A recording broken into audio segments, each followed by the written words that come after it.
সুপ্রিয় দর্শক, স্ক্রিনে আপনারা দেখতে পাচ্ছেন জিমেক্স এজিথ্রোমাইসিন। তো এই জিমেক্স কিন্তু কম বেশি আমরা সকলেই জানি, জ্বর হলেই, ঠান্ডা হলেই, কাশি হলেই আমরা এই ধরনের ওষুধগুলো কিন্তু খেয়ে থাকি।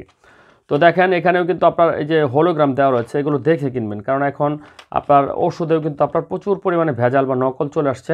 সেক্ষেত্রে একটু আড়াআড়ি ধরলে যদি এরকম স্কোয়ার লেখাটি জ্বলে, তাহলে বুঝবেন এটা হচ্ছে অরিজিনাল জিমেক্স। আর এই পাশে যেহেতু অ্যান্টিবায়োটিক দেওয়া রয়েছে, সেক্ষেত্রে আমাদেরকে সতর্ক থাকতে হবে যে এই ধরনের ওষুধ কিন্তু নিজে নিজে গ্রহণ করা যাবে না, ডাক্তারের তত্ত্বাবধানে থেকে তারপর গ্রহণ করতে হবে।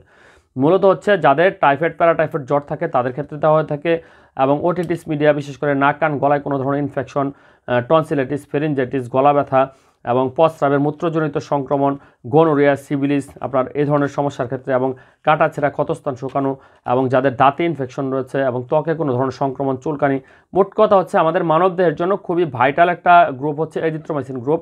তো সেই ক্ষেত্রে এই জিমেক্স ওষুধটা সঠিক ডোজ, সঠিক মান নিয়ন্ত্রণ করে খেতে হবে।